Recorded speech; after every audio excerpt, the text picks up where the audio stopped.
Demokracija, magazin Tura oziroma vse slovenske turneje naše založbe Nova Zorja, na kateri prirejamo pogovore v različnih slovenskih krajih z avtorji knjig, ki so išle pri naši založbi ali pa tudi pri drugih založbah. Prav lepo pozdravljam tudi tisti, ki nas spremljate v neposrednem prenosu preko naše spletne strani demokracija.si. V naši sredi pozdravljam magistra Alana Bukovnika, župana občine Radlje ob Dravi.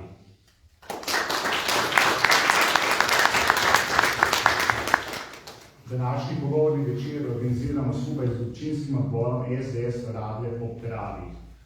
Naši gostje in sogovorniki so torej ekonomista, raziskovalca udbovskih arhivov, publicista in pisatelja, magistra Igor Menza in dr. Rado Pezdir, s katerima bom spregovoril o njunem zanimivem in drznem raziskovalnem delu ter njunih knjigah. Z gospodom Menzo, predvsem o njegovi knjigi Velikani slovenske osamosvojitve Udba, s kolegom Pezdirjem pa o njegovi knjigi Vzporedni mehanizem globoke države. Z nami je tudi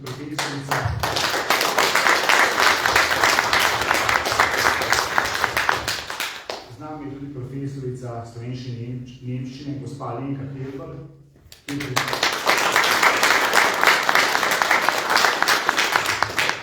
predsednica občinskega odbora SDS Radlje ob Dravi in predsednica Koroške regijske koordinacije SDS ter kandidatka za poslanko Državnega zbora Republike Slovenije.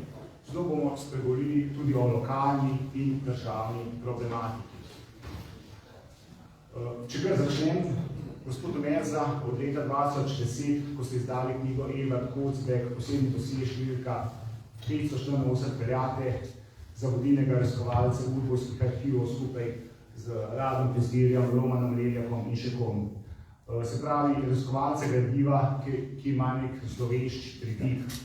Za začetek bi vas vprašal, koliko tega udbovskega gradiva se je po demokratičnih spremembah leta 1990 še ohranilo in o čem vse ste do sedaj pisali. Se pravi, če nas lahko spomnite na to, katere vse knjige ste do sedaj napisali, vemo pa, da ste jih napisali res že zelo veliko. Hvala za vabilo, vsi lepo pozdravljeni.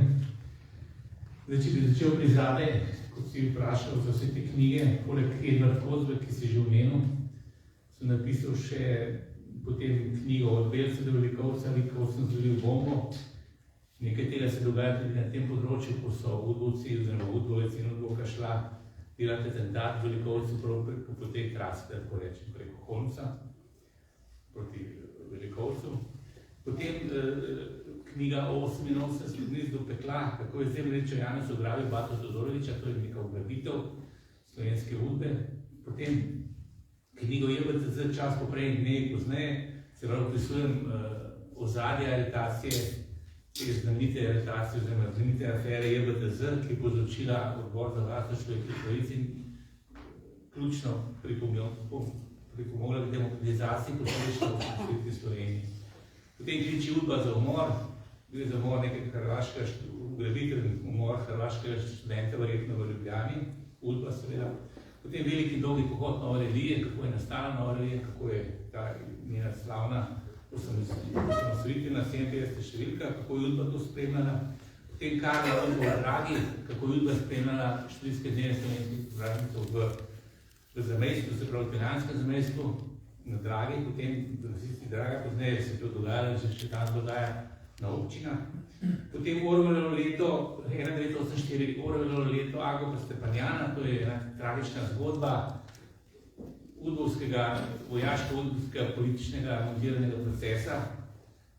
Strašne zadeve so se takrat dogajale v Ljubljani, mučenje in tako naprej, to vse natančno pisano v knjigi.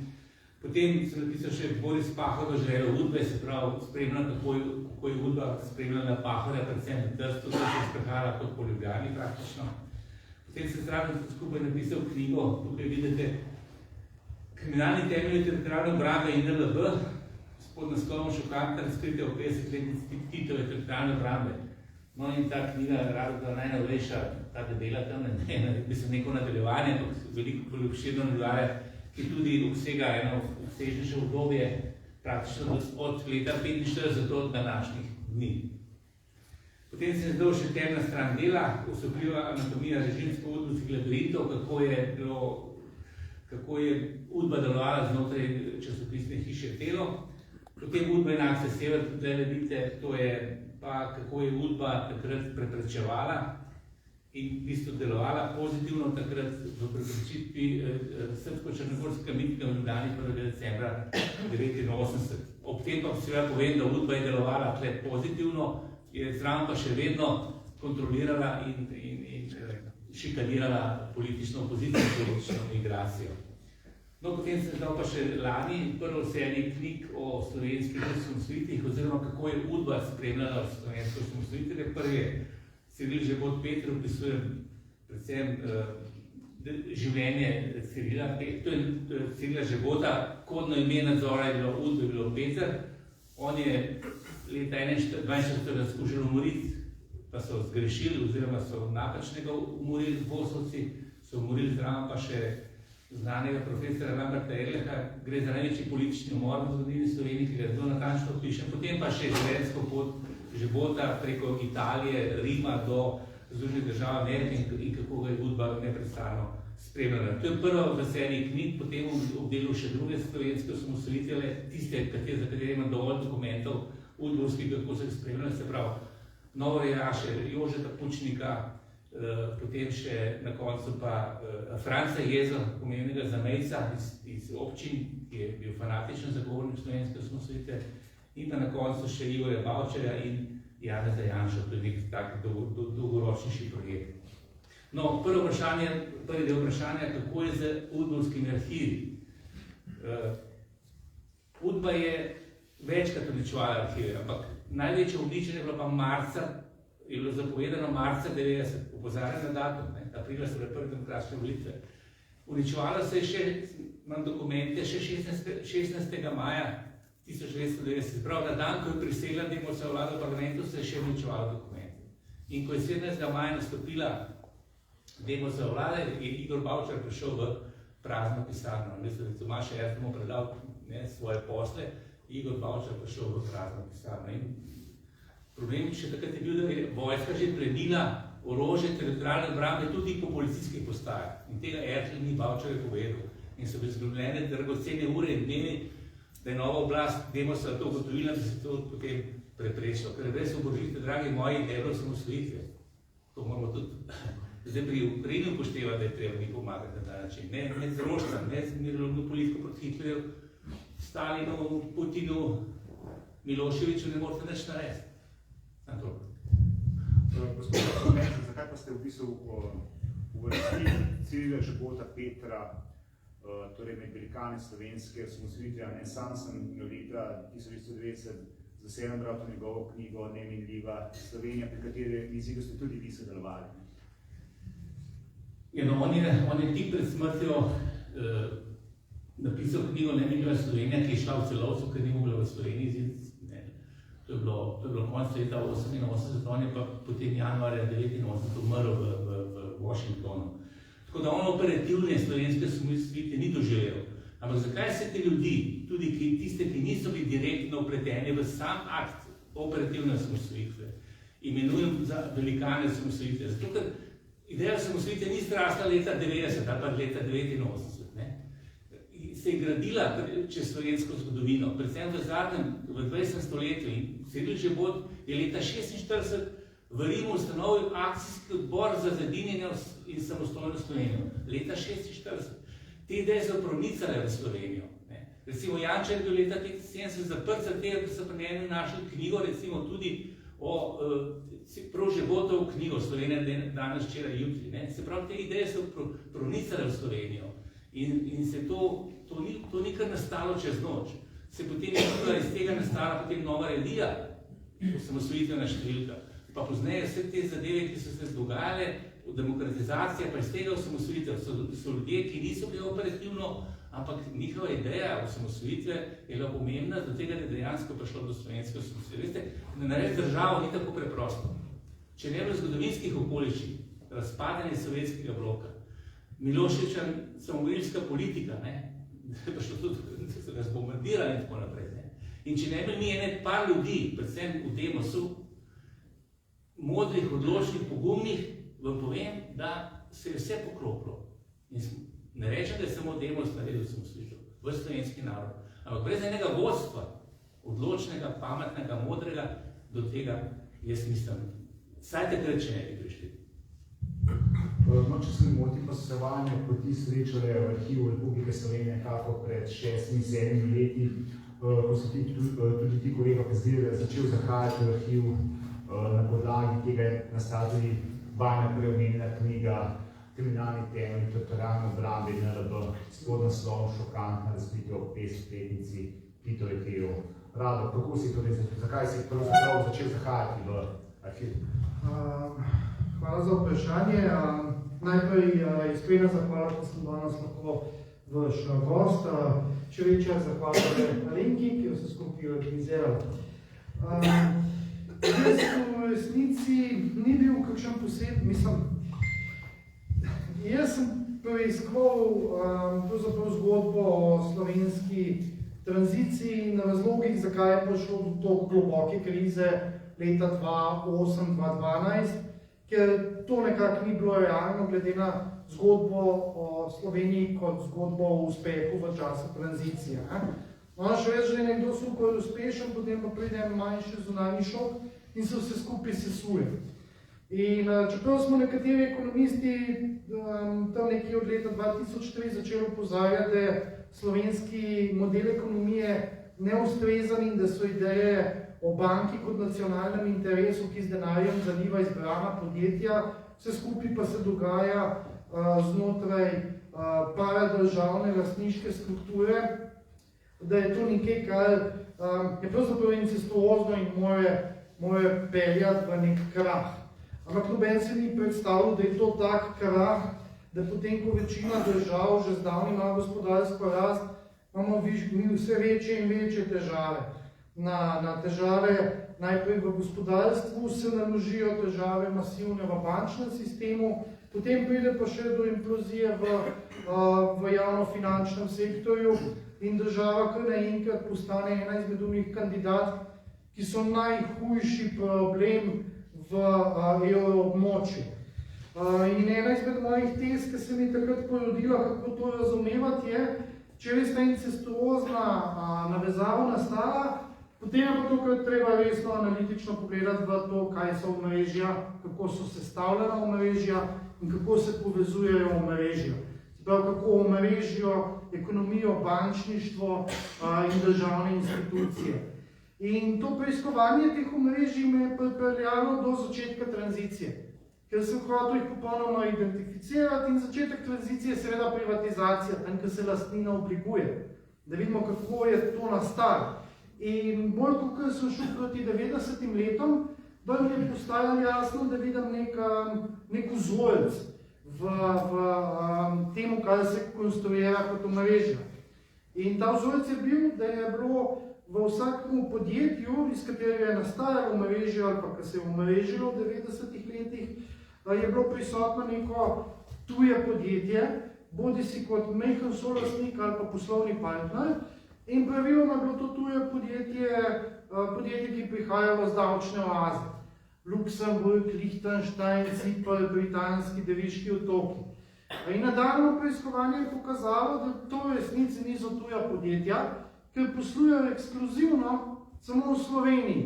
Se pravi, da je mogel biti nekaj, kar je bilo slamo prikrito lastništvo in je bilo v resnici slovensko lastništvo in je bil en vzvod za to, da so se omrežja oblikovali. In potem sem naletel na zid, da bi ugotovil, kdaj so ta podjetja postala pomembna v slovenski ekonomiji, bi mogel imeti baze podatkov ekvivalentne AIPES-u. Tega pa pred 90 letom ne dobiš. In potem je to nekaj časa se tenstalo v moji glavi, kam zdaj naprej, pa kam zdaj nazaj. Dokler en dan nisem dobil nekega neobičajnega navdiha, da grem jaz v Udbovski arhiv pogledati, če je tam noter kaj v podjetništvu. Zdaj, z tega nisem na glas na veliki zvon obešil, zaradi tega, ker razumete, da vam ekonomist pol na koncu pove, da zdaj pa on bo preučeval Udbo v arhivu Republike Slovenije, pol verjetno ga počas že pred Novišanci pelajo, je to že končna faza. Ne? Ampak jaz sem kje šel in dejansko na moje presenečenje sem naletel na izjemno dobro ohranjeno gradivo. Ne? Gradivo je bilo celo tako dobro ohranjeno, da sem lahko rekonstruiral oblikovanje vzporednega mehanizma, ki je vključoval in vzporedno ekonomijo in vzporedno bančništvo. In po tem gradivu sem lahko pravzaprav ugotovil, kako se je leta 1989 družbeni kapital umaknil iz države, se premaknil proti Luksemburgu in Švici in potem v 90-ih v času privatizacije prišel nazaj kot zasebni kapital. In tukaj se je začela ta moja zgodba razpletati, ne? Ker, če se spomnite, sem rekel, ja, šel sem do leta 90, videl tam ena tuja podjetja, pa ni mi bilo jasno, kaj so ta tuja podjetja. Zdaj sem začel ugotavljati, da so ta tuja podjetja pravzaprav nekaj, kar je izvrgel vzporedni mehanizem. In izvrgel je to gnanje, da so se sestavljati začela omrežja in so začela dominirati slovensko gospodarstvo in slovenske institucije. In kaj je bilo še bolj zanimivo, ta omrežja so nastavljena v vzporednem mehanizmu, ki je bil zelo dobro strukturiran, izjemno prikrit, ampak je bil sestavljen iz neke presečne množice, ki so sestavljala služba državne varnosti, politika in tako imenovani rdeči direktorji. In potem si pokazali tudi, da je šlo za osvojitev centrov moči s tem kapitalom.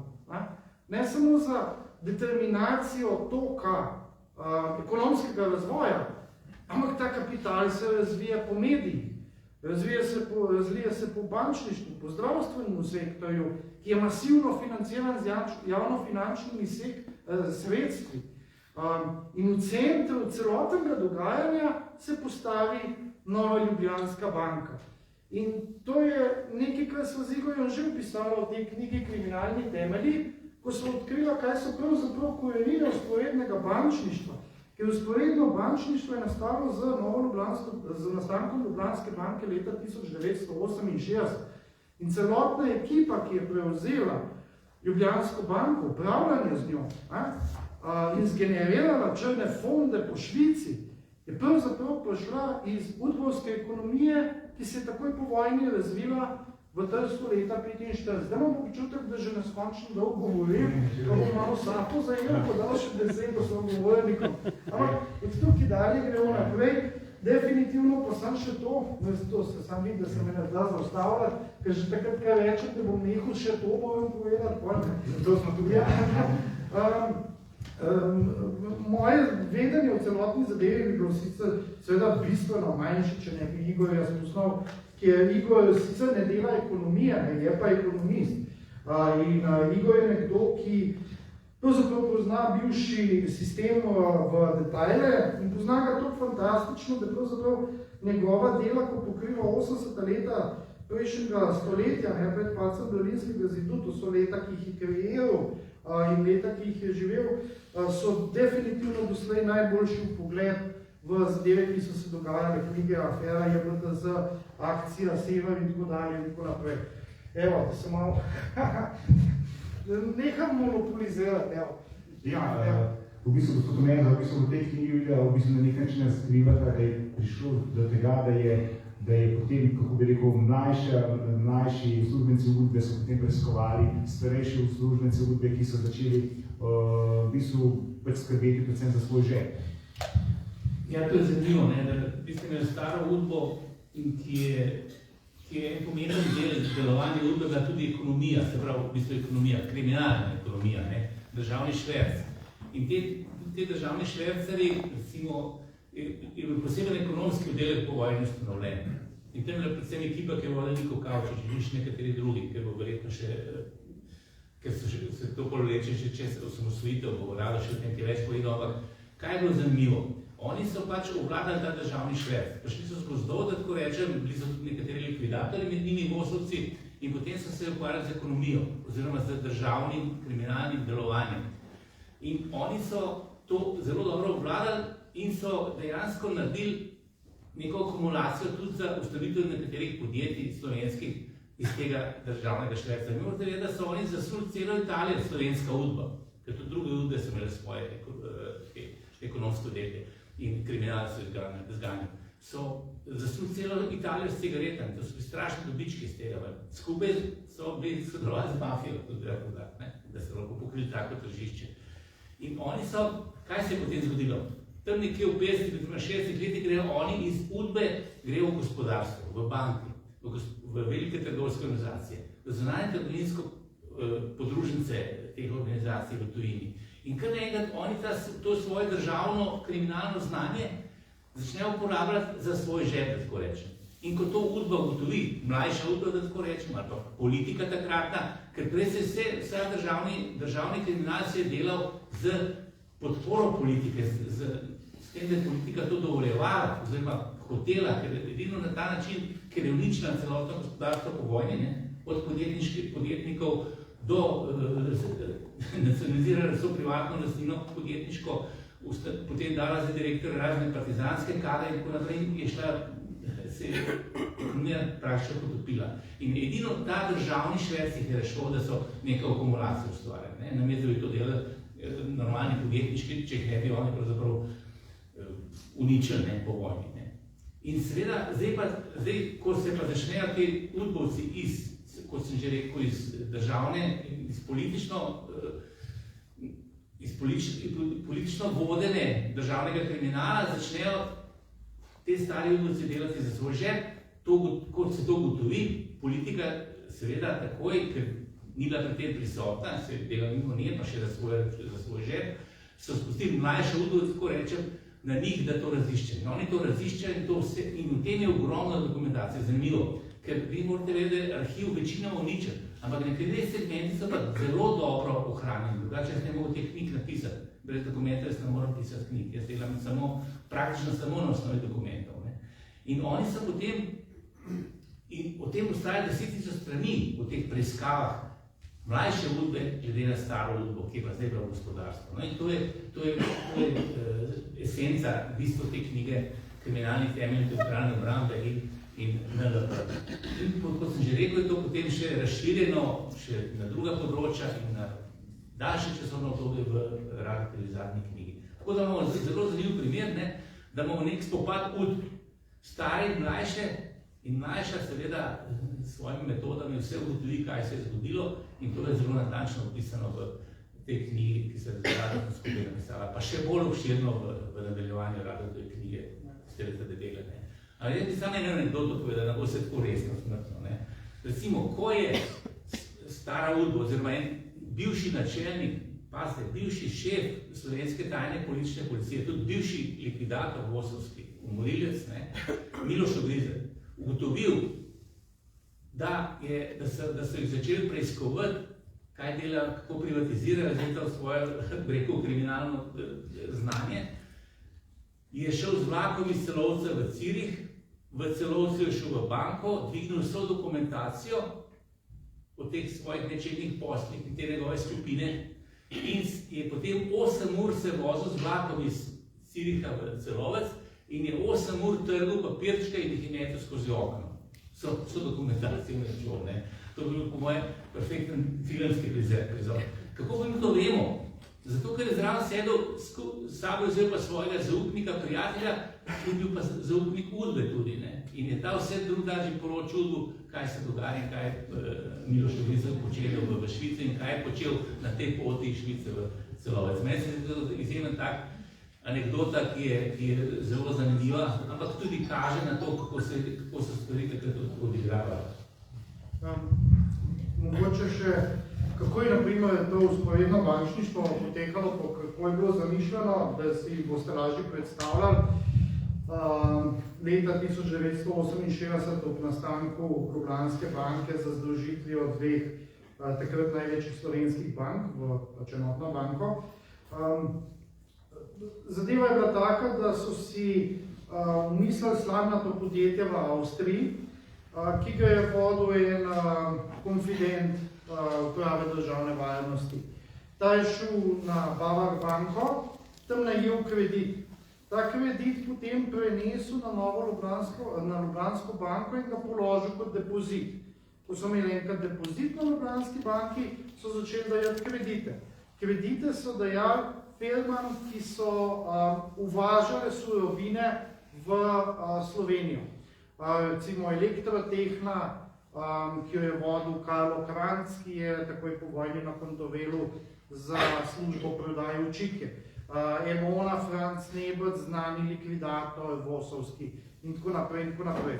Zdaj so te firme, uvozniške firme so dobile kredit in namesto, da bi kupile direktno od tujega partnerja surovine, so kupile surovine preko umestniškega podjetja. Vsa ta umestniška podjetja so bila pa v slamnatem lastništvu in upravljena za strani ljudi, ki so se takoj po vojni ukvarjali z tihotapskimi posli oziroma so bili v ekonomskem oddelku uprave državne varnosti. Zdaj, kaj je bila vloga teh umestnikov? Da so pobrali provizijo. In ko so dobili to provizijo, so jo vsi nakazovali na poseben račun v švicarski banki Wegelin v St. Gelnu. Ta račun se je imenoval OD 1007 in z tega računa so denar razpraševali naprej. Eden izmed kanalov, kam je šel denar, je bila firma iz Cuga, imenovana ATKO. ATKO je pa pravzaprav akronim, ki je sestavljen iz prvih črk priimkov 4 oseb, ki so bili lastniki tega podjetja. Prvi je bil A. Anđelković, to je bil prvi operativc republiškega in zveznega šverca, delal vam je vse, cigarete, alkohol, droge, karkoli ste mu dali, vam je naredil. T. Todorović, Slobodan Bata Todorović, o njemu Igor tudi piše knjigo, en relativno agresiven srbski podjetnik, ki je zaradi malverzacij in slabih odnosov mogel zapustiti Jugoslavijo in je bil znan kot prvi jugoslovanski milijarder. Njegovi posli so bili ne ravno zakoniti, ampak so šli čez, ker ga je zvezna administracija potrebovala, da je segla kje, kamor oni niso mogli. Potem je bil T je že bih, kaj je bil? K je bil Kavčič, Niko Kavčič. Pa ste ki je dal vse te kredite po celi zgodbi, po celemu temu usporednemu mehanizmu, je bil solastnik podjetja, kamor je denar na koncu pretekel od provizij. In Ogrizek, Miloš Ogrizek, po vojni švercar, med vojni likvidator, sicer pa leta 1966 načelnik Slovenske uprave državne varnosti, razkrit tudi kot švercar zlata, ne da bi uprava državne varnosti vedela, da šverca zlato. In osnovni kapital od Kavčiča in Ogrizka je prišel tako, da je Ljubljanska banka neka sredstva vplačala na nek švicarski račun, unetva sta to dvigala in ustanovila podjetje. Se pravi, popolna prevaranta, ker nista enega centa noter dala v to zgodbo. Zdaj pa, da je zgodba še hujša, ko so napolnili to podjetje ATKO s provizijami, ki so stekle po teh bančnih računih, so prišli do Nika Kavčiča, če bi dal kobajagi švicarskemu podjetju kredit, da financira v Dubrovniku v investicijo za izgradnjo hotelskega kompleksa. Kaj je bil prvi banksterski posel? Niko Kavčič je na eni strani podpisoval kredit kot direktor uprave Ljubljanske banke in to na drugi strani podjetju, katerega solastnik je bil. To je bil en tak mehanizem, ki pa bolj presenetljivo smo ga detektirali 101 na preiskovalni komisiji pri Anžetu Logarju, ko smo gledali, kaj so bili razlogi za drugo sanacijo slovenskega bančnega sistema. Se pravi, dejansko bančni psihopati, ki sami sabo podpisujejo pogodbe in čupajo denar iz sistema. Rado, kot vemo, recimo leta 1996, ko je šel Kučanov klan, je Danilo Slivnik pisal o filmi Adik na Safti in pač to v neko zlovešče, nekaj čisto novega. Zdaj, v bistvu te tvoje knjigi, Vzporedni mehanizem globoke države, pa si to v bistvu vse natančno z dokumenti res razgalil do bistvu direkt. Ja, pač Slivnikova smola je bila, da on ni imel na voljo dokumentacije, kot sem jo imel jaz. Ko je Slivnik v tem opisu, je bila vsa dokumentacija službe državne varnosti spravljena v Sovi in na Sovi so se ves čas delali, da nič od tega ne ve. Šele po letu 2007 se začne ta dokumentacija iz Sove prenašati v Arhiv Republike Slovenije, kjer pa se je lahko začeli delati na temu. Slivnik je imel možnost zgolj utemeljiti se na nekaj fragmentarnih dokumentih. Ker to je bilo pač so pričanje Platoška, se mi zdi. Ja, in na pričanjih. Ampak, ker ni imel te dokumentacije, se je začela relativizacija, da Slivnik in njegova četica vidijo stvari, ki jih ni, da so pač nori, da vidijo udbo mafijo in da fantazirajo. Dejansko se je izkazalo tisto, kar je Slivnik pisal, je držal. In jaz sem na podlagi dokumentacije to lahko in razširil in poglobil. In to Safti zgodbo vlečem konkretno od leta 1946, ko udba z slamnatimi lastniki z denarjem partije prevzame Safti do leta 1989, oziroma obdobja 1989-1995, ko se Safti navidezno likvidira, da se zakrijejo sledi, pa se prenese vse skupaj na KB19-9, ki začne masivno kupovati po slovenski ekonomiji, do seveda nedavnega, ko KB19-9 začne hoditi v novo likvidacijo. Zdaj, vprašanje je samo, kdaj bomo Safti verzijo 3 doživeli. Zaenkrat ne razumemo, kaj se tam dogaja, ampak zagotovo je to ena izpostava, ki je zelo močna. Definitivno jih je pa implozija tega banksterskega sistema močno prizadela in ne morejo enostavno mešati sredstva. Tisto, kar je Safti 3.0 približan zdaj, je nekaj, kar so pravzaprav skladi, ki kupujejo terjatve od DUTB-ja in za katere se kaže indic, da na primer sklad Jork ne razpolaga z nobenim drugim denarjem kot denarjem, ki je izginil v času dajanja kreditov, pa se zdaj vrača, da odkupuje terjatve. Glede na to, da smo danes v občini Rade ob Dravi, se pravi v Dravski dolini, neposredno meji z Avstrijo, me zanima, a ste v teh udbovskih arhivih našli tudi dokumente, ki so povezani s tem območjem, ki je, kot vemo, zaradi te obmejne rege nekaj posebnega. Je kakšna vajna zgodba, ki se je razkrila v bistvu povezana s tem območjem, morda najprej gospod Meza. Kakšna posebna zgodba ne, samo vem pa to, ko sem raziskoval ta atentat v Velikovcu, da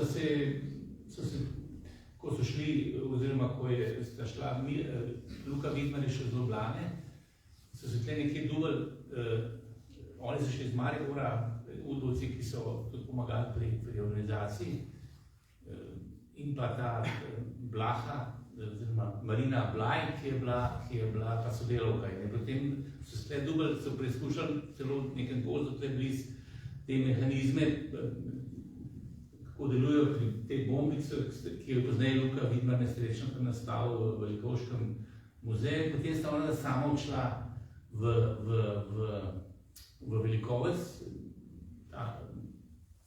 Marina Blaj in Luka Vidmar, to je edino en del te zgodbe, da se tukaj dogaja na tej trasi. Drugač pa, edino, kar je zelo pomembno, je pa to, čeprav jaz v tem dokumentu nisem najdel, kaj se tukaj počelo vse, da je imel, namreč bilo je 13 centrov udbe SDV-ja v Ljubljani v zadnjem obdobju od leta 1975 naprej, 13 centrov, in med njimi je tudi mariborski zelo pomemben, in podcenter je imel v Radlah ob Dravi. Se pravi, da ste vi tle imeli udbovski podcenter. To se vidi z dokumentacijo organizacijskih schem. No in da bi pa kakšno posebno dokumentacijo o tem dobil, kaj je pa Udba tukaj počela, koga je tukaj nadzorovala in tako naprej, tega pa pač jaz teh dokumentov, vsaj za enkrat, pa sem že veliko pogledal, pač nisem tega. Kaj pa kakšen šverca iz cigareti, pa to, tega pa tu ni bilo? Ne, nisem. Vse bo na italijanski strani, se pravi, to bilo malo.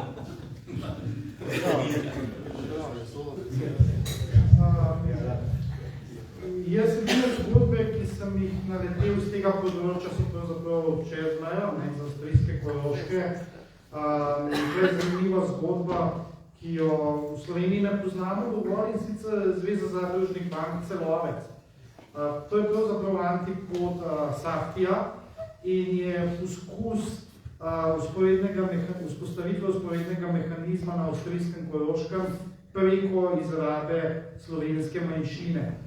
To definitivno ni uspelo niti v približno podobni meri, kot je to uspelo na Tržaškem in Goriškem, vendar pa se je oblikovala Zveza zadružnih bank Celovec in zanimiv je mehanizem, kako je Partija skupaj, pravzaprav Partija preko SZDL-ja in skupaj z upravo državne varnosti prišla do te banke, ker ta banka ni bila v osnovi njihova. Zgodba je bila pa taka, da je SZDL polagala denar na depozite in na vpogledne vloge na Zvezi zadružnih bank Celovec. Ampak to je tako počela, da je pač dala ti denar v roke, ti si potem odprl hranilno knjižico v Zvezi zadružnih bank Celovec in položil denar tja. Sprav, nihče ni mogel vedeti, kdo pravzaprav ta denar tja polaga. Potem pa so v enem trenutku vse te vloge konvertirali v kapital banke in banko prevzeli. In od takrat naprej je bila ta banka pravzaprav v celoti pod kontrolo Partije in uprave državne varnosti in te knjižice so se hranile v SZDL-ju v Ljubljani. Zdaj, usoda tega denarja je absolutno in popolnoma nejasna. Vemo pa, da je Zveza zadružnih bank Celovec odigrala neko vlogo v času tranzicije in da se je pojavljala ravno tako kot to, kar je pognali Saftija KB19-9 v slovenski ekonomiji, s tem, da primarno je Zveza zadružnih bank Celovec sledila kako zanimivo investicijam kmečke družbe in jo vidimo recimo po zelo neobičajnih koncih, naprimer v prvi banki Crne Gore, kot solastnico v tej banki. Ta banka je pa zanimiva zaradi enega razloga, ker sta dva glavna lastnika, brat in sestra od Mila Đukanovića. Glavni lastnik je bil prvi švercar cigaret v času državnega šverca cigaret Mila Đukanovića. In da bi bila zgodba še bolj nora, je to tudi banka, v kateri je stabilizacijo izvajala LHB Frankfurt, ki pa je nastala kot ena izmed prvih točk vzporednega bančništva leta 1968, kot seveda takrat še Kredex München. Gospod Helbel, bi vi v knjigi dodali, kolikšni meri so te zgodbe, ki v svojih knjigah opisujete o Merza in bezvir znane, kako ste vi v bistvu doživljali čas tega prejšnjega totalitarnega režima za zadnja 30 letja te nedokončane tranzicije, morda tudi poznate kakšno to udbovsko zgodbo z tega območja? Torej, lep pozdrav tudi z moje strani. Jaz moram reči, da v bistvu je bil prvi stik s temi omrežji, v bistvu branje knjige Kučera plan. Takrat sem rekla, to je neverjetno. In verjetno tako kot večina od nas tukaj smo pa živeli, v nekem, smo imeli svoje življenja, vedno smo se mogoče da malo bolj ali manj spraševali, kam gre ves ta denar, ki ga pridni Slovenci ustvarjamo. In jaz se spomnim, ko sem se v bistvu malo bolj začela zavedati sveta okrog sebe, v srednji šoli, pa potem tudi kot študentka. Ko sem pač videla neke majhne zgodbice ljudi tukaj ali pa tudi širše, kako lahko vse to imajo in se začnejo postavljati vprašanja. No, to se potem kasneje seveda pokazalo, pa izkazalo, da so pač to ta omrežja, ki so za nas mogoče preproste ljudi, mi ko delamo, ko se trudimo, ki so težko predstavljive, še po 30 letih samostojne Slovenije.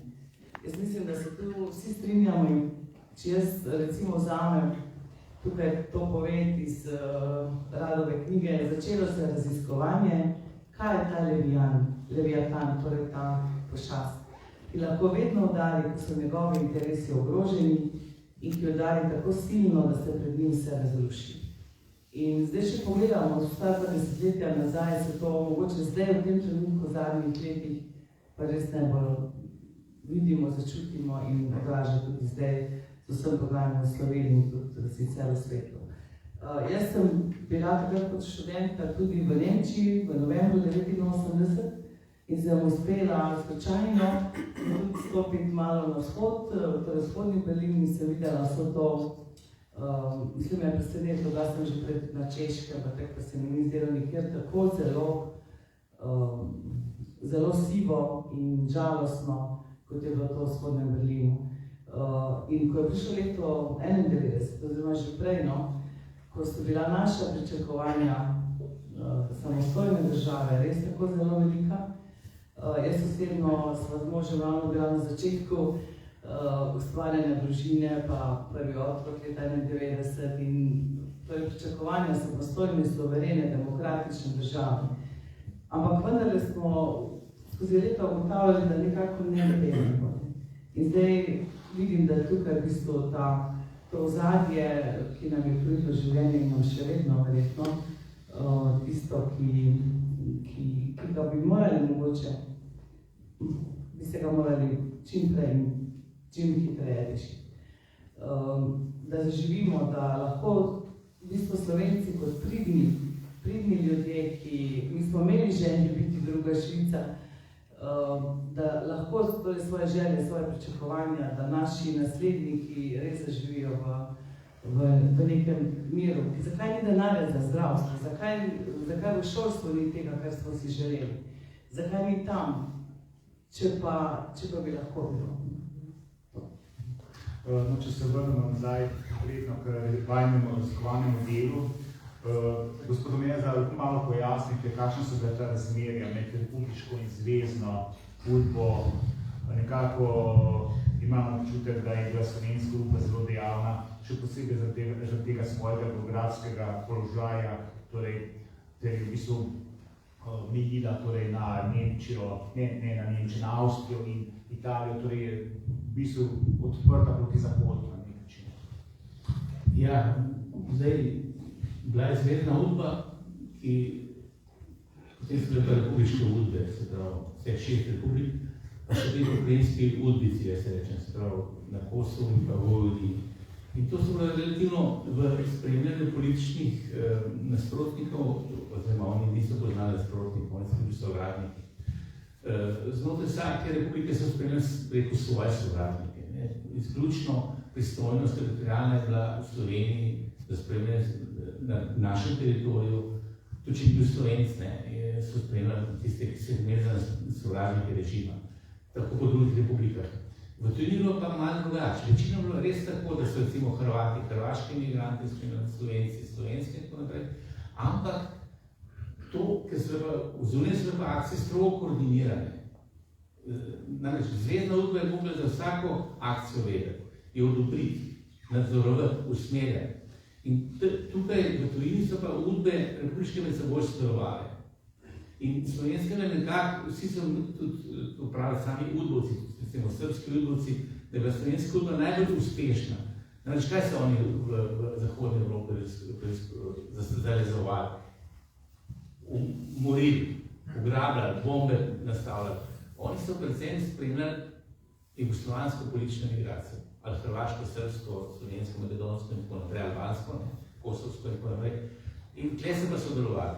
republiške udbe. In Slovenska je zelo veliko sodelovala pri nadzoru ali pri akcijah proti hrvaški politični migraciji. To je dejansko z tega tudi izhaja, ker smo bili na meji tega, ne? Se pravi, na meji Zahodne Evrope, na Slovenija ima dolgo mejo, ostali bili Jugoslavije te meje niso imeli, ne? Razen na morju to. Tle govorimo te zemljske meje do Zahoda, je pa seveda samo v Sloveniji. Tako da je smatrala se slovenska udba kot najbolj uspešna v tujini.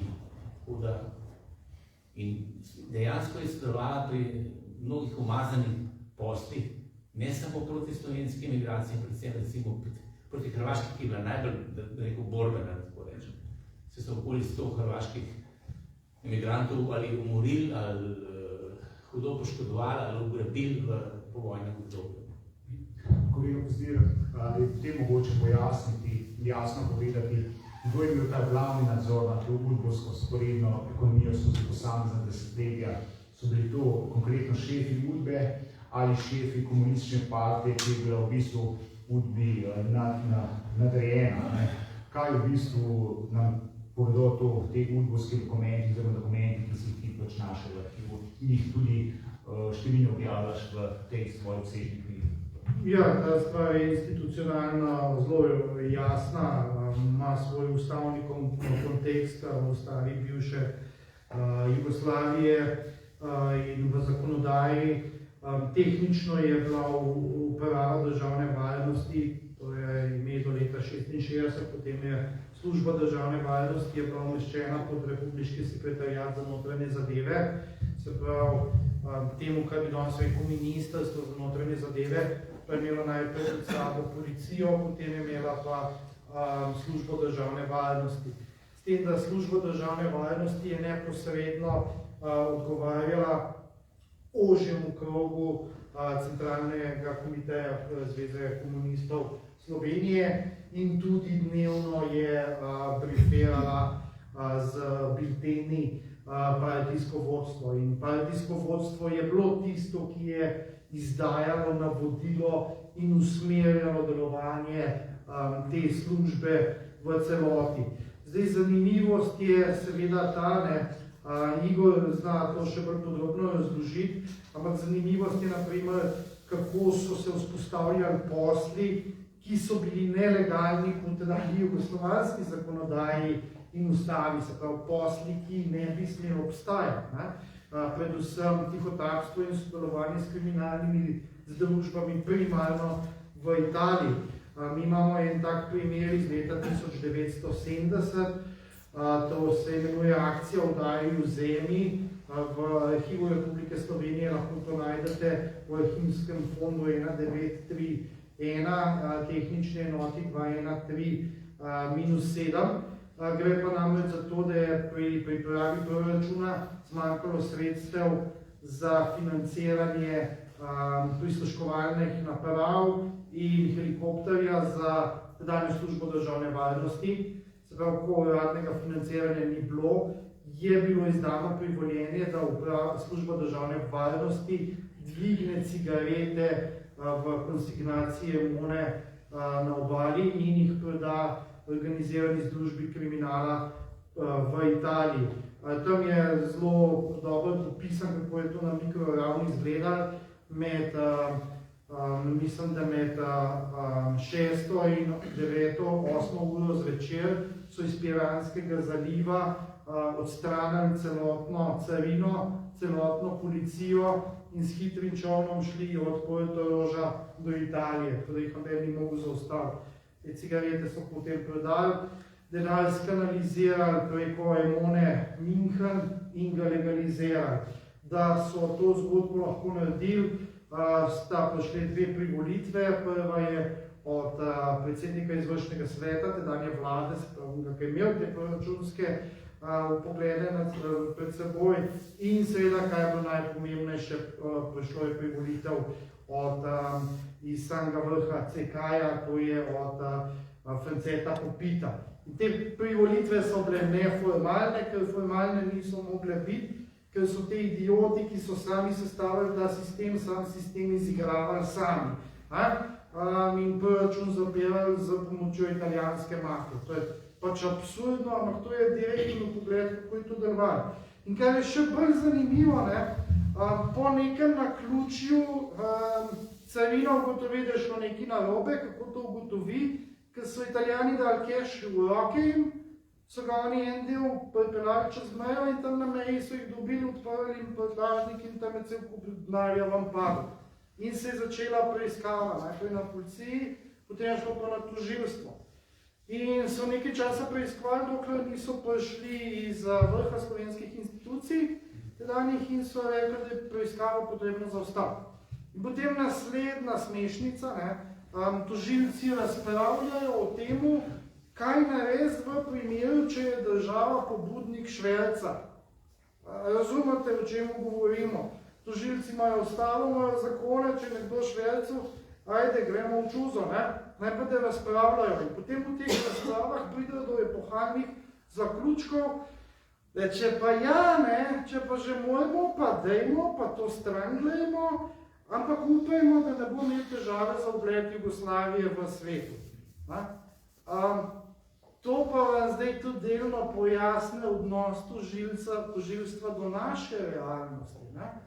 Če naši delajo sranja, ali na primer Farog, banksterika 5 milijard odpeljajo, pa tako, kako je prej Alenka dobro rekla, ki je bilo bliz tem najem, ne pa da saniramo te požrešne kriminalcev, banksterjev, ki jih pojniti ne obsodimo, si lahko mislite, da je to neka zvezna linija razumevanja, kako institucije branijo sistem varanja institucij.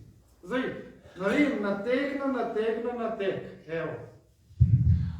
V času demokratizacije smo delili misli, da bo spremembo sistema s partijskim sestopom z oblasti in z denacionalizacijo komunisти končno stali brez vsega. Zgodilo pa se, kot vemo, ravno nasprotno, številni od njih so s pomočjo udbovskih omrežij celo obogateli. Gospod Meza, vi ste bili v času, takrat mislim 91-92 direktor službe državnega knjigovodstva. Kako to pojasnjujete? Ste kaj slutili, da se to dogaja v bistvu? Vemo, da vsa glavna energija Demosa je bila usmerjena, kot smo že prej rekli, neko prvi vrsti demokratizacijo, potem kot v drugi vrsti v osamosvojitev. Torej, da v bistvu Demos ni imel čas, da bi podrobno raziskal, kaj se je dogajalo v teh podsistemih. No, zdaj kaj je naredila, ker se je takrat začela privatizacija družbenega premoženja, kar je prav, se smo hodili, da se privatizira družbeno premoženje. Zakonodaja je takrat zamujala predvsej, SDK je naredila v mojem času, mislim, okoli 2000 pregledov privatizacije družbenega premoženja in pozneje, ko sem jaz sem potem izvoljen parlament, sem šel, je to bilo dano v državno tožilstvo. In državno tožilstvo je ocenilo te ovadbe, ki jih je dala SDK, na osnovi teh zapisnikov, inšpekcijskih zapisnikov, to so bili sposobni inšpektori. Je šlo na državno tožilstvo in državno tožilstvo je izjavilo na vladi celo, da so te ovadbe manj, da niti niso vredne papire, na katere so napisane. Jaz ne bi zdaj niti to se pritožboval nad državnim tožilstvom, ker verjetno ni bila zakonodaja takrat primerna. Privatizacija se je hitreje odigravala, kot je sledila zakonodaja. Na koncu Jugoslavije praktično je Marković sprejel nek zakon o privatizaciji, ki je zelo ohlapen, da bi pokazali, kako oni pravzaprav so v skladu z novimi časi, da se lahko začne privatna ekonomija in tako naprej. In se je takrat marsikaj delalo po tem zakonu, ki je bil pa zelo rekel, ki je pa marsikaj omogočil, kar ne bi smel omogočati. Potem, ko je prišla ta dodatna zakonodaja, je prišlo do nekaterih postopkov. Ni čisto tako, da nihče ni bil obsojen, res problem je, da se te stvari, jaz tega dobro ne razumem, tudi 10-15 let večja. To so problemi, ker vi danes, kot jaz vem, sicer ne spremljam toliko, še danes so v sodnih postopkih, recimo vodstvo Ljubljanske banke, pa še nekaterih drugih bank, pa še nekaterih drugih gospodarskih organizacij, nekateri so v zaporih. Tako da nekaj tega je bilo, ampak resnično pa glavni privatizacijski sunek je bil narejen na način, ki lahko komentiram glede na to, kar smo mi videli takrat, pa kar je potem tožilstvo naredilo, pa kar potem ni naredilo, ne, da dejansko mislim, da je bilo tle cel kup nekih stvari, ki bi takrat bilo potrebno lahko bolje narediti. Res pa je, da smo mi bili v neki borbi za svojo državo in tudi na nek način, notranje ministrstvo je govorilo za Slovenijo, ne, leta ena je celo vojna, ne, tako naprej. In verjetno tudi zato je bilo mnogi energije šlo v stvari, ki bi v normalni državi lahko šli v to smer, da bi te stvari prej uredili in bi bilo verjetno učinkovitost tega sodstva in tožilstva in boljša. Kolega Deziru, v svoji knjigi se podrobno ukvarjaš s tem tranzicijskim omrežjem, torej v bistvu, če so ta udbo-mafijska omrežja, nekako so po demokratizaciji in osamosvojitvi preživela, se na novo regenerirala in v bistvu pač ti pišeš podrobno o teh tranzicijskih omrežjih. Ali lahko spostaviš morda te ključne akterje, o katerih pišeš, da pač v bistvu tu prisotnih, da nas spomniš, za katere ljudi gre, ker vemo, da so številni, o katerih pišeš v preteklih letih, v teh 3 desetletjih tranzicije, igrali zelo, zelo pomembno vlogo v slovenski družbi, nekateri dražena. Pišem v nekaterih imenih, ki so postali neverjetne hollywoodske zgodbe o uspehu, do padca Berlinskega zidu preganjajo kapitalizem, čim pade Berlinski zid, postanejo izjemni podjetniki, bogati in vplivni z vplivom, ki presega ekonomijo in se razlije na banke in seveda vse možne institucije. Prvič je zdaj možnost prebrati celoten podjetniški CV Janeza Zemljeviča, tako njegove posle v gradbeništvu, energetiki, zdravstvu, kot tudi v pidovski privatizaciji, predvsem v Bosni in Hercegovini. Podrobneje pišem o Draganu Isajroviću, za katerega se je leta iskalo njegove povezave za Petrolom in Ultra in se jo ni najdel, no jaz sem najdel to v Bosni in Hercegovini. Dragan Isajrović seveda ni nepomemben igralec v slovenski ekonomiji. Spomnite se, da je bil celo sekretar v kabinetu Franceta Križaniča v času Pahorjeve vlade in da je po Sloveniji tržil tisto absurdno garancijsko shemo, ki ne bi rešila banke. V resnici je pa zrihtal denar za podjetja, ki so šla v 6 mesecih po tem prejetju garancijskih sredstev in na tem baziranih kreditih v stečaj in končali se z približno 700 milijonov evrov izgube, kar je bolestna količina denarja, glede na to, da vam grejo podjetja v stečaj, banke so pa še vse šibkejše, torej da ni nobenega napredka. Potem je zame fantastična zgodba seveda o Ivanu Pušniku, to je visoko rangiran uslužbenec službe državne varnosti v 80-ih, ki je bil zadolžen za nemško govoreče področje. No, ta model na začetku 90-ih zapaste podjetjem iz Cipra, Naftgas Invest, postane soustanovitelj Faktor banke. Pač lahko se samo vprašamo, kako je to možno, razen seveda, če ni edini odgovor tak je pokazan in dokazan, da se je napojil iz vzporednega mehanizma. Tukaj je zgodba o Faktor banki, ki ima presenetljive korenine v res dobro prikritem, ampak prav filmskem sodelovanju med službo državne varnosti in izraelskim Mossadom, ki se začne leta 1945 in zadeva kar teče in še kar teče. Potem imate na primer zgodbo o nastanku imperija Škrabac, fokusiram predvsem na Stanislava Škrabca, zgodba o človeku, ki je govoril vse čas, da nisi rado biti v partiji, da si bil direktor v jugoslovanskem podjetju. To je zgodba o Milošu Kovačiču iz Krke, sicer izjemnemu menedžerju, ampak on morda res ni bil v partiji, ne? Je bil pa konfident službe državne varnosti in je delal v Moskvi za UDBO.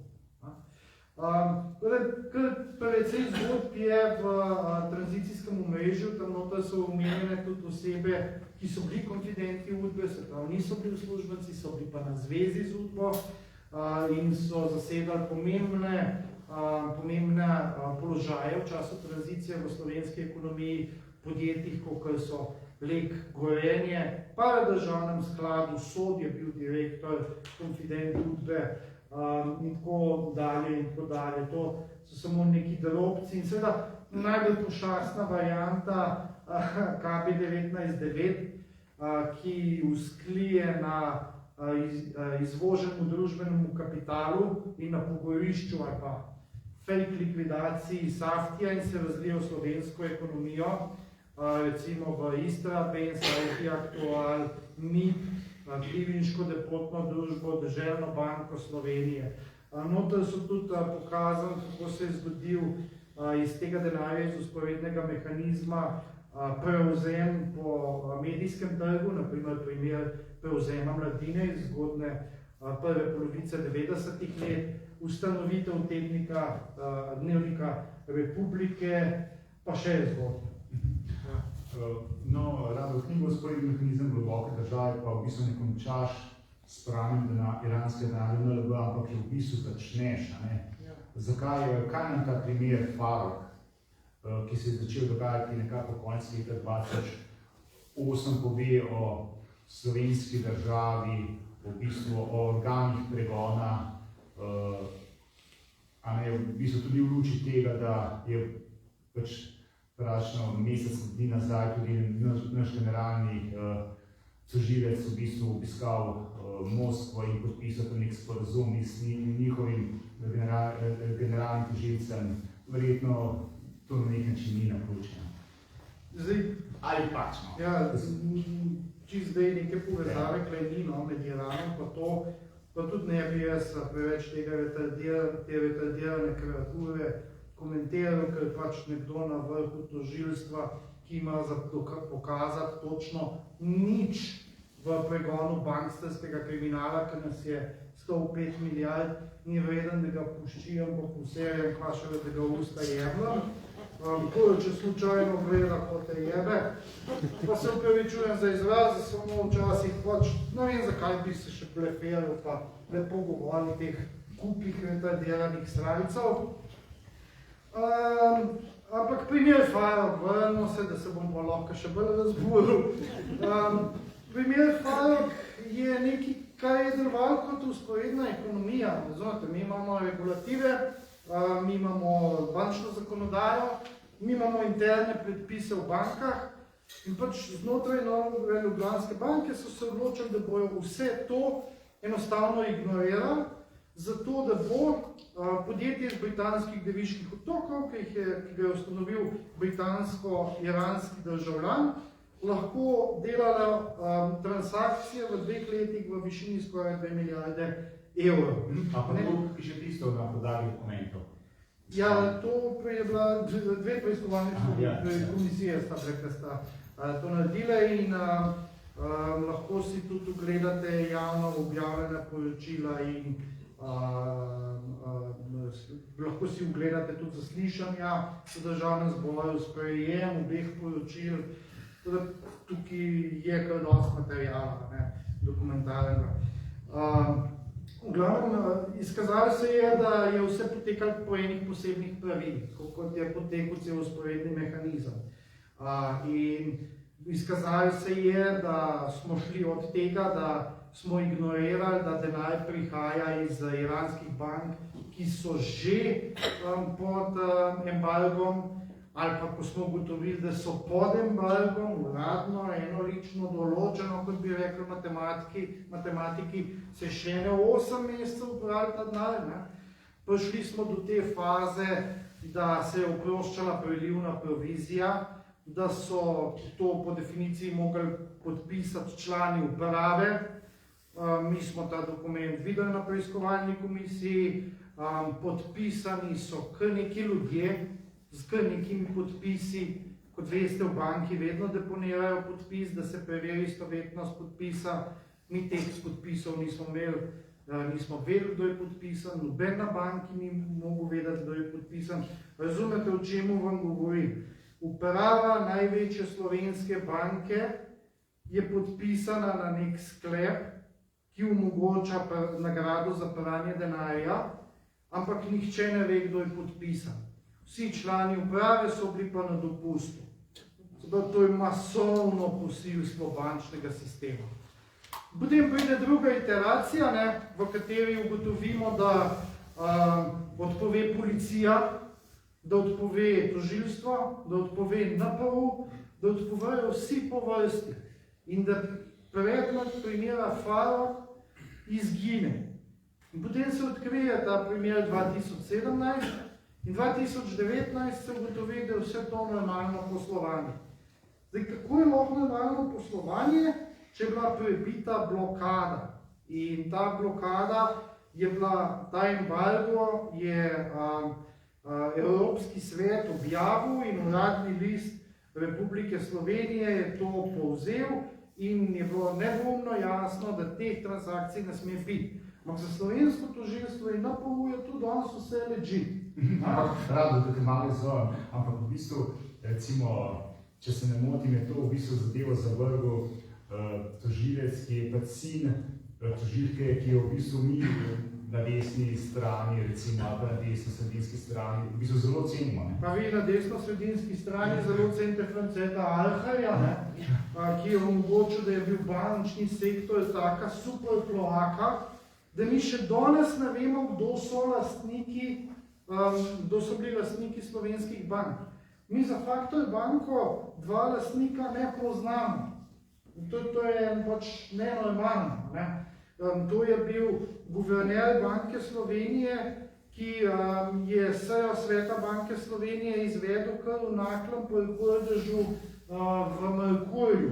In tam so se dogovarjali, kako bo Kordež skupaj še z Bohovičem in ostalimi kupil Gorenjsko banko, za katero se je izkazalo potem, da je bil to en najslabših poslov v zgodovini slovenskega bančništva, glede na posledice. No, ampak Kordež je predaval na ekonomskem faksu, v bistvu in učil teh poslov.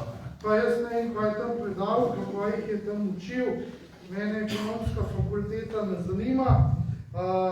Jaz sem zaposlen v Celju pa v Kopru in tam sem z veseljem zaposlen. Kaj imam še ena moja študentka živijo. Tudi midva sva nevezana na ta Bine Kordež sranja. Zdaj, pač Jaka Breznigar pač ni ali ni inteligenten posebej, ali pa pač se mu ne da delati. Naprimer, samo en drobec povem, ali je normalna poslovna transakcija, ki je utemeljena na ponarejeni poslovni dokumentaciji. Jaz mislim, da ni. Ali so normalne poslovne dokumentacije tiste, ki se v ZDA zaključijo z obravnavo in obsodbo na sodišču? Jaz mislim, da ni. Ali so normalne bančne transakcije tiste, ki se končajo z nakupom prekurzorjev za bojne strupe? Ja, fucking mislim, da ni. Ampak kako je v redu, life is good, smo v Luksemburgu, koga briga, smo zdaj evropski tožilci. V bistvu, ker je pač nekako, kot se omenil, v bistvu pač ta zadeva bila zavržena, je v bistvu pač bil za to v bistvu nagrajen. Jaz zdaj ne vem, je bil nagrajen ali ni bil nagrajen, samo te presoje ne vzdržijo nobenega normalnega in logičnega tehtnega premisleka. Še enkrat, embargo na transakcije iz Export Development Bank of Iran so bile objavljene najprej v Evropskem uradnem listu junija 2010, potem pa še nekaj mesecev kasneje v Sloveniji, v našem uradnem listu. Kljub temu so transakcije še pol leta potekale. Ali so to torej legitimne transakcije, če jih po regulativah EU in Slovenije ne bi smeli biti? Ja, niso. Tako pol tožilc lahko sprejme, da so. A razumete, koliko bedno imamo tožilstvo in koliko bi nas mogli skrbeti za to bednega tožilstva in NPU-ja? Kaj, če se jutro odločijo ruski oligarhi zliti denar preko slovenskih bank, ravno tako, kot so to naredili Iranci? Imamo presedan, ne? Če so Iranci lahko, da idemo tudi Rusi. Ampak povem še nekaj hujšega.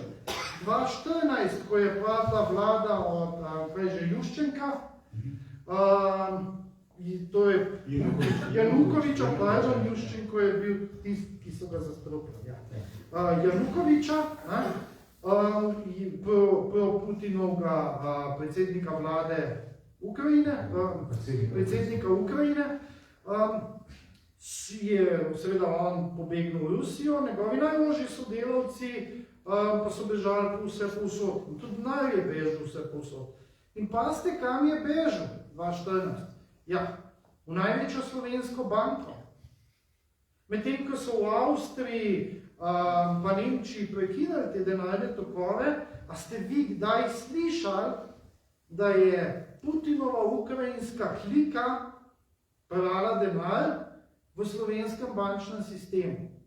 Ne, skrbeti nas more tak idiotizem tožilstva in NPU-ja. To pač ne gre nikamor. Ali pa se sprijaznimo, da smo brlog kriminalcev in da smo pralnica denarja in najemimo jumbo plakate v Teheranu in Moskvi, pa še v Severni Koreji in gor napišemo, imate problem z denarjem, pridite v Slovenijo, operite ga, priporočam vam to tožilstvo, NPU, pa 24 ur po TV. No, rado, ali pa Igor, ampak se mi zdi, da pač te ruski oligarhi, bolj kot v banki, vlagajo v jadrice. Sam še to, pač dva namena nakazila, se ste šli že na banko, pa morate dati vam vpraša, kaj je namen nakazila.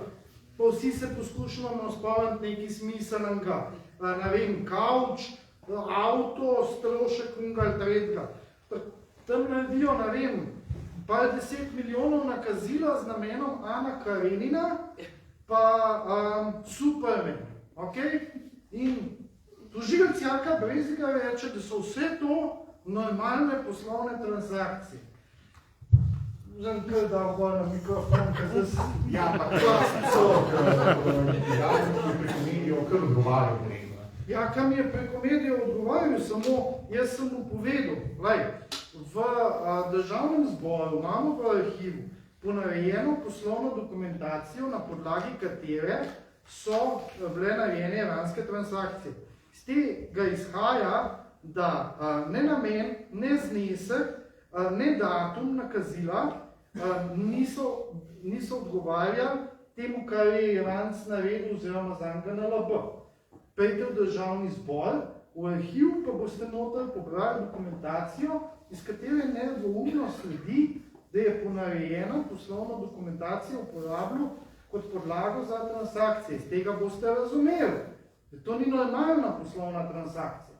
In kar je še bolj noro, ko so se Farrokh poročila sprejemala, ena je bila Logarjeva komisija, druga Medvendorferjeva. Se me slište, levo, desno, ugotovitve identične. Ok, identične, tačke so vsi dvignali, videli smo spravo v državnem zboru. Tožilstvo in NPU sta se postala na državni zbor. Nista šla, do danes nista šla pogledati te dokumentacije, ker ustrajate, da je to vse legitimno. Zdaj pa vas vprašam, a so idioti, a so korumpirani do amena? Druge ni. Kaj če pa imajo zdaj probleme, ker je tvoja knjiga tako obsežna, da je zdaj še berejo? Ne, oni niso pismeni. Glejte, zdaj da vam povem joke, ker so enkrat prišli NPU-jevci v zvezi z Jelkino komisijo, ki je delala te preplačane stente. To spet izvira od podjetja Malik Medical, ki prihaja iz KB19-9, ki prihaja iz Saftija.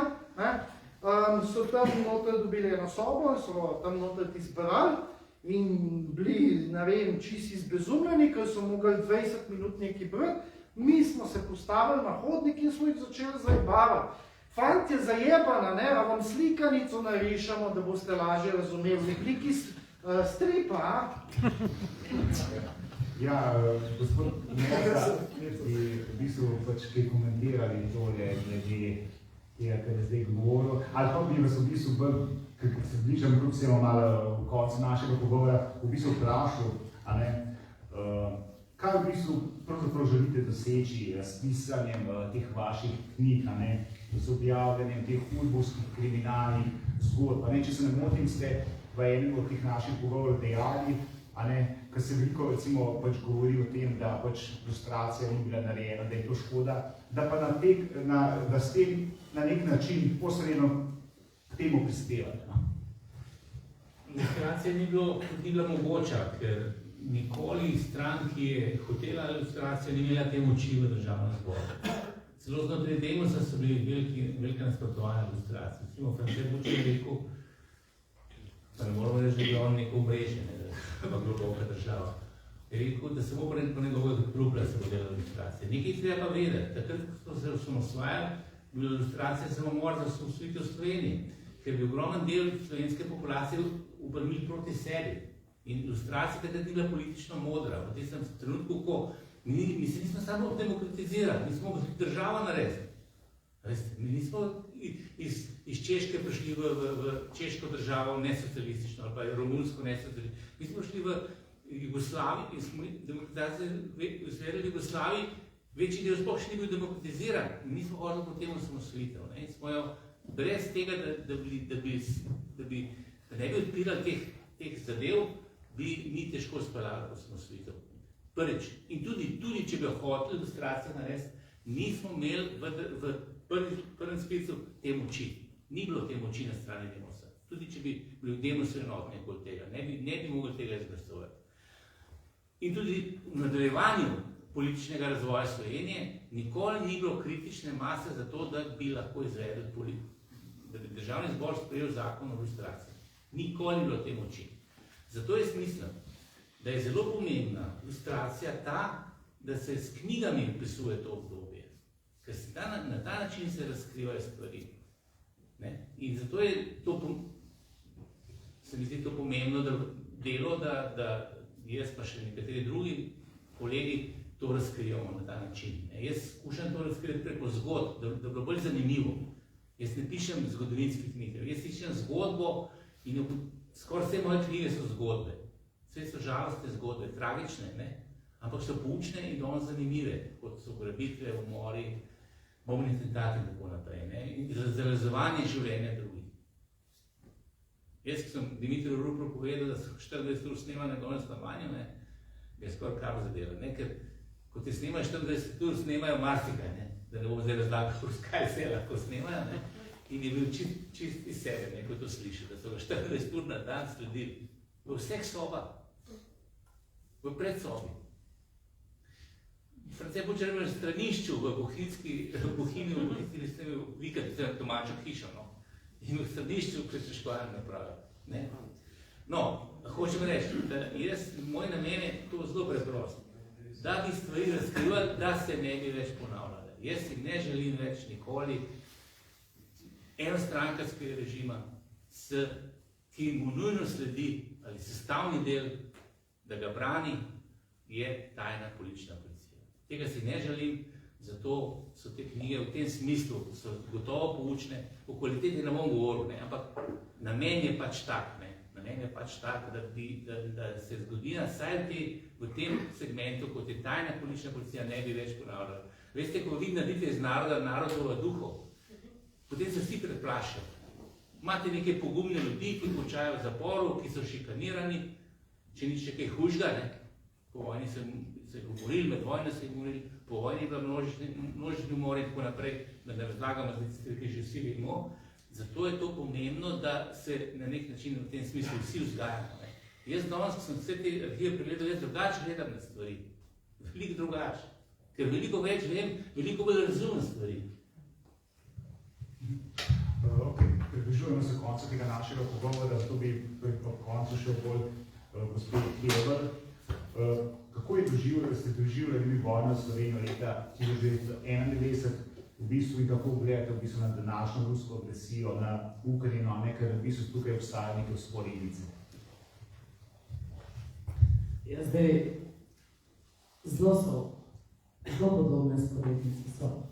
In kot je že predsednik Janša povedal, tudi v tem času napada na Ukrajino, pa tudi sama se spominjam, pa tudi vi verjetno vsi, leta 1991, kako pravzaprav kot nekdo drug, ki misli, da je močnejši, da ima pravico, torej ti krojiti življenje, napade nek suveren narod, ki želi zaživeti po nekih demokratičnih pravilih, biti suveren narod, zaživeti.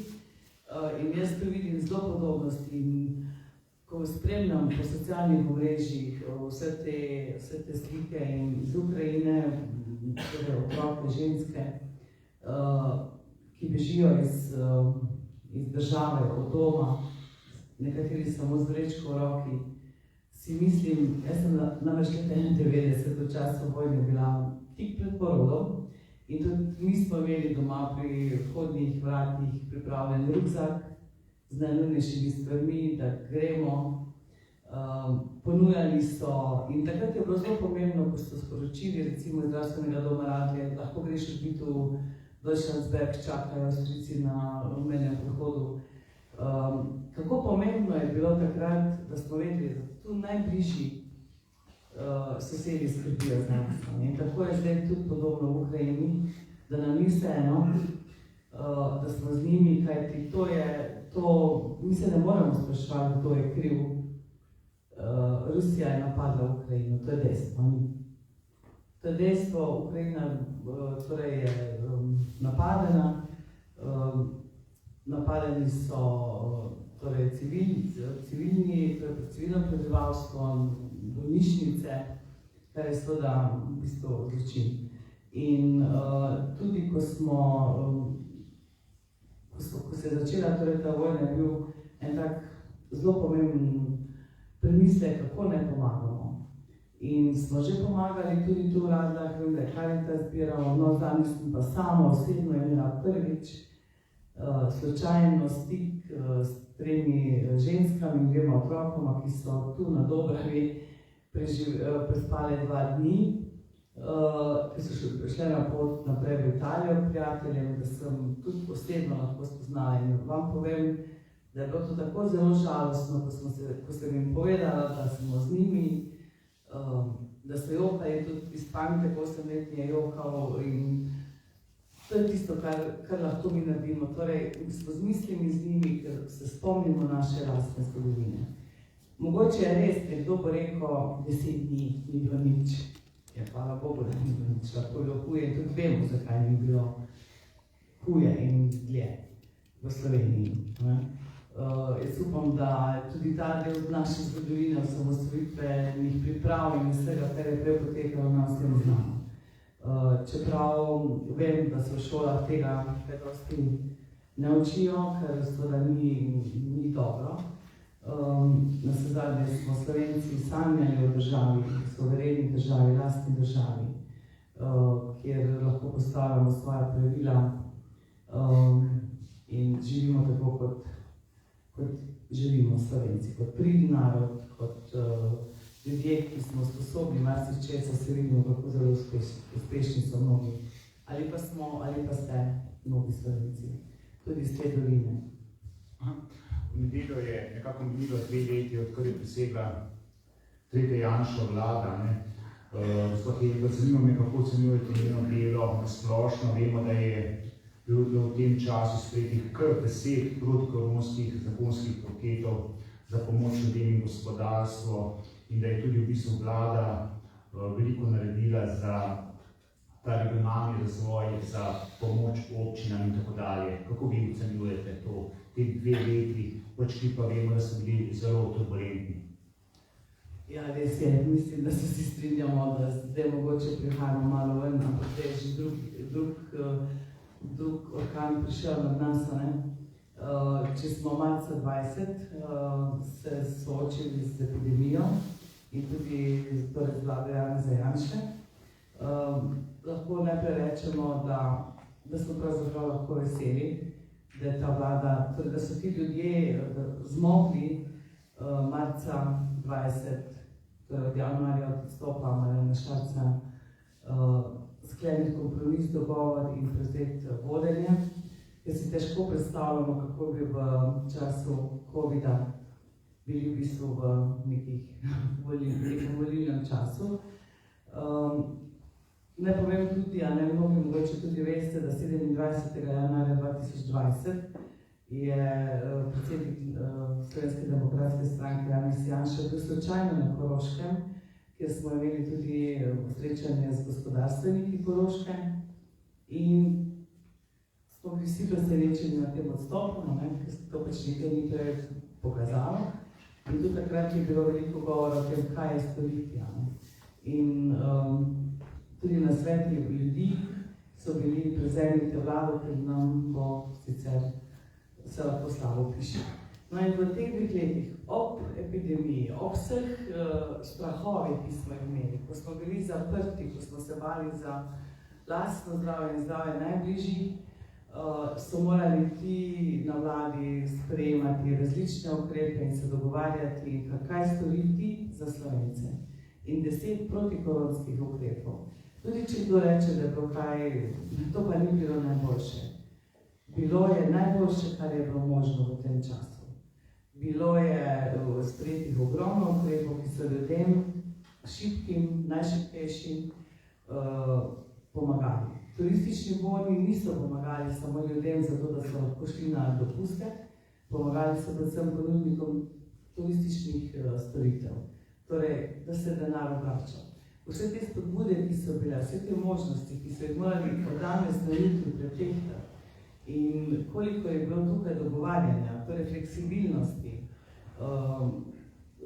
kako je vse to potekalo, kljub temu, da smo se ukvarjali predvsem s to zdravstveno krizo, lahko rečemo samo kljub dan. Zdaj tudi po pogovorih z mnogimi župani, po tej dolini pa tudi sicer, lahko rečem, to so v bistvu skoraj, da lahko citiram, da tako kot je zdaj država pomagala lokalnim skupnosti z različnimi spodbudami, z dvigom povprečnine, kar pomeni, kar se lahko v bistvu, kako lahko lokalna skupnost pelje neke lokalne svoje projekte, ceste in tako naprej, da so v bistvu ta decentralizacija, kot je zdaj začela teči v teh zadnjih 2 letih, kljub epidemiji, torej stanjem, v katerem se še nikoli nismo znašli in smo bili vsi res na tankem ledu, kako se torej obvesti, kako odreagirati, kar se to bo prineslo, da ne samo tako teče dalje. Da so vsi ti projekti, ki so torej s pomočjo evropskih sredstev, z državnimi spodbudami pomenijo za lokalne skupnosti ogromno.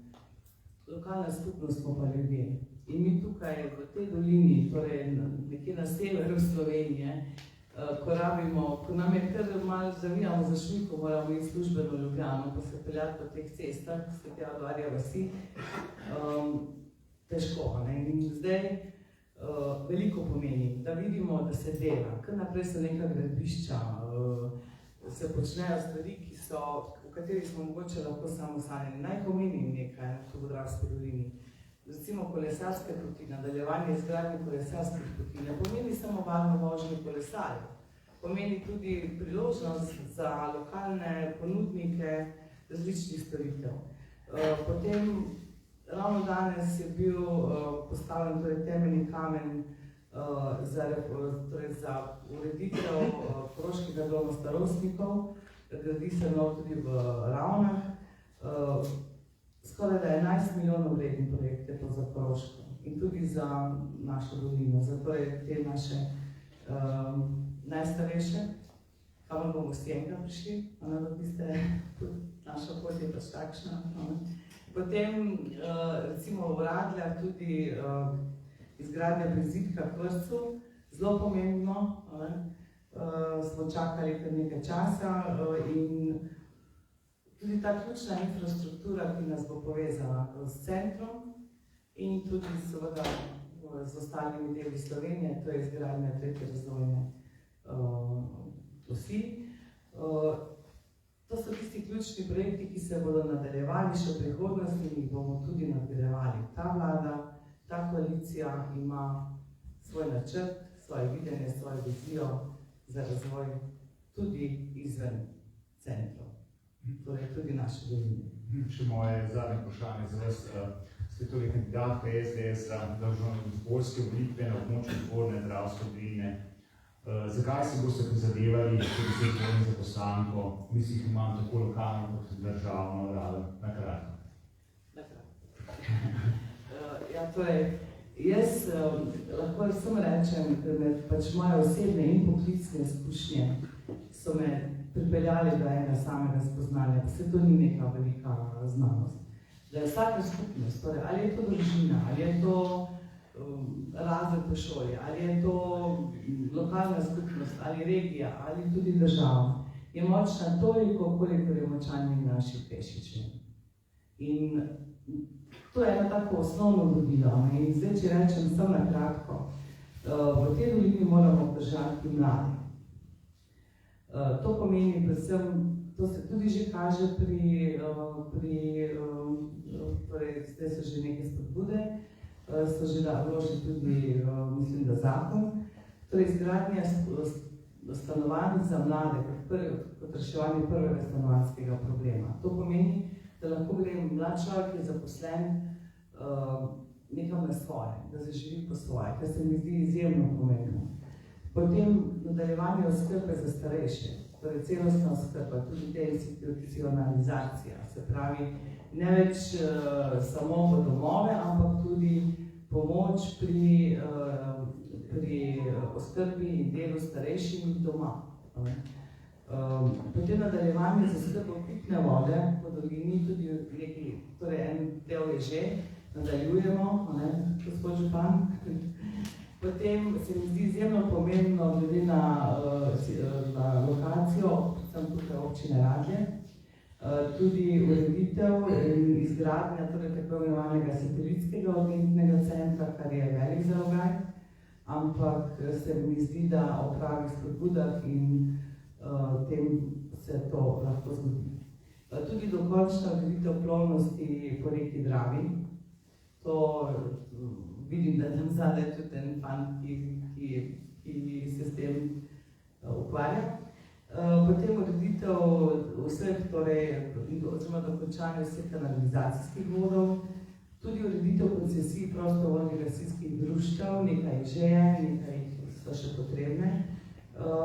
Potem zagotavljanje še dodatnih sredstev za investicije podjetnikov in obrtnikov, namreč v naši dolini so predvsem podjetniki in obrtniki, ki se širijo in želijo ostati tukaj s svojimi podjetji, kar bo seveda tudi najbolje logistično uredila 3. razvojna os.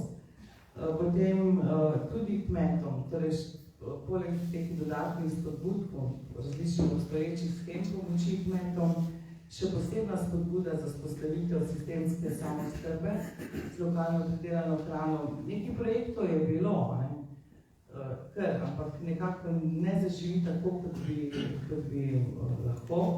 Se mi zdi, da sploh v tem času je to še posebej pomembno, ta lokalna samooskrba. No in pa tudi so že spodbude in tudi se že dogaja, tudi na naš predlog obnova koroške železniške proge, torej vzpostavitev mednarodnega tovornega prometa, čezmejni prehod Pliberk, in pa tudi izgradnja novega zdravstvenega doma v Raklju ob Dravi. V Dravogradu investicija že poteka, torej s tem je treba nadaljevati, in pa tudi, da še omenim eno take sanje, dolgoletne stanje Dravogradčanov, to je obvoznica Dravograd. To je en tak, torej treba je začeti, če ne začneš, ne moš biti končati. To je na kratko veliko, ampak veliko se že pa tudi počne in dela in je treba s tem nadaljevati. Hvala. Hvala. V bistvu zaključili bi pa bi morda še s kakšnim vprašanjem iz občinstva, če je za naše goste. Izvolite, gospodje. Ja, lepo zdravo, kulturni, zdravo rad. Jaz sem že malo bi se nazaj vrnil, sem že prej lahko videl, samo niste izgledal, noben ni videl, ko se je dotikalo vprašanja v teh udbo-mafijskih poslih, ali so takšni naši občani tu v bližini povezani za to močno udbo-mafijsko navezo po celem svetu, po celi Evropi. Jaz bi gospoda, ki vidim, da ste zelo v nulu, imate vse moje prste, očitano, prav se čudim, da imate toliko podatkov v glavi. Bi vprašal za našega Dragorečana Dorič Milana. Dorič Milan je eden glavnih udbo-mafijskih ljudi, ki je tu na našem, menda še živi v Avstriji, je že star 96 let. Dobro ga je upisala gospa dr. Ljuba Dornik-Šuber, ki je delala dolga leta v arhivih državne varnosti, v njeni knjigi, s katero je tudi zagovarjala doktorsko dizertacijo, pa bi prosil, če čisto mogoče na kratko o njemu, ker je verjetno bil en glavnih členov, pa verjetno zelo malo ljudi ga pozna vezan njega. Tu smo pa dva, ki ga poznamo, ko smo delali v policiji, smo ga pač spremljali, ko je hodil čez te naše mejne prehode v Slovenijo, pa naprej na Hrvaško, za posod. Hvala. O njem je največ pisal Roman Leljak. On je tudi odkril njega kot sodelavca udbe. On je imel številna imena, no, on je delal desetletja za udbo. Mislim, da je izračunal Roman, da je zaslužil okoli milijon mark za to sodelovanje, ker v arhivu obstaja cela škatla z njegovimi potrdili prejemkov denarnic, to je potem Roman seštel, ne. Ampak on je bil predvsem delal na političnem področju. On je ovajal predvsem hrvaško politično migracijo. Ne. In on je, recimo, če povem samo en primer, on je sodeloval, on je hodil na Škotsko k znanemu hrvaškemu migrantu Nikolu Štedelu in je tam udbi sporočal, on je bil sodelavec mariborske udbe, se pravi slovenske udbe. Je sporočal vse navade, kako je razporeditev njegovega hiše in tako naprej. Te podatke dajal, se pravi, da je bil zelo deležen pri pripravi umora Štedela. In potem je prišel morilc, to je bilo leta 88. septembra ali oktobra, se pravi zelo pozno že, je prišel Sindičič, to je bil najet morilec udbovski, in ga je tam počakal po vseh teh informacijah, ki jih je imel. Ne vem točno, ko se to je eno manjše mesece na Škotskem in ga je 6krat ustrelil, 4krat v glavo. Ampak je bil neverjetno srečo, da noben je bil smrtni strel. Potem se tega sreča ujel in tle iz arhivov smo ga videli pozneje, predvsem Roman Leljak, to je ogromno škatole v njemu, prav o njemu, o njegovih poročilih. Ampak on je bil predvsem deloval na političnem področju, se pravi, on je ovajal politična migracija. Ja, je zanimivo, ker on je Dragorečan, ali Dorič. Kaj je Dragorečan?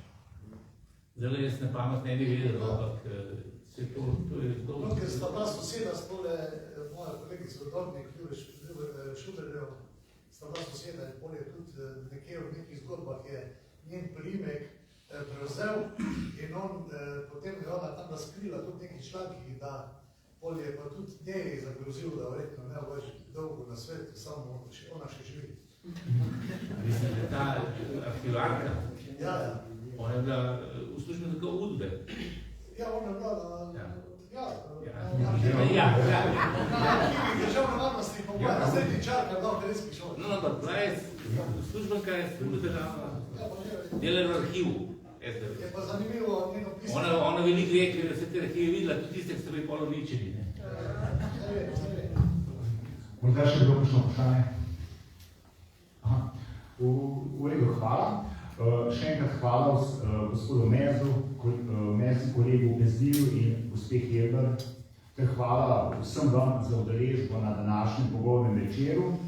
Hvala tudi vsem, ki ste nas spremljali v neposrednem prenosu na naši spletni strani www.demokracija.si. Vabljeni tudi na našo spletno stran www.vseknjige.si, kjer predstavljamo knjige naše založbe Na obzorja. Naj vam čisto na kratko predstavim nekaj knjig naše založbe, ki so še v zadnjih mesecih. To je recimo knjiga Mira Petka, vašega rojaka, Trio Adio, Adio Pamet. Potem recimo knjiga Praktika 2022, ki so jo naredili skupaj Vinko Veselje, Zlata Krašovec in Lan Sevšek. Potem knjiga Janeza Birka, Zdrav duh, lev zdravem telesu. Potem Ali je naša civilizacija pred propadom, politologa Tadeja Ijana. In potem napovedujem pa še za april izid moje knjige Za demokratično in evropsko Slovenijo proti totalitarizmu. To je vse z moje strani. S tem zaključujem današnji pogovorni večer. Hvala in želim vam lep večer še naprej. Hvala in srečno.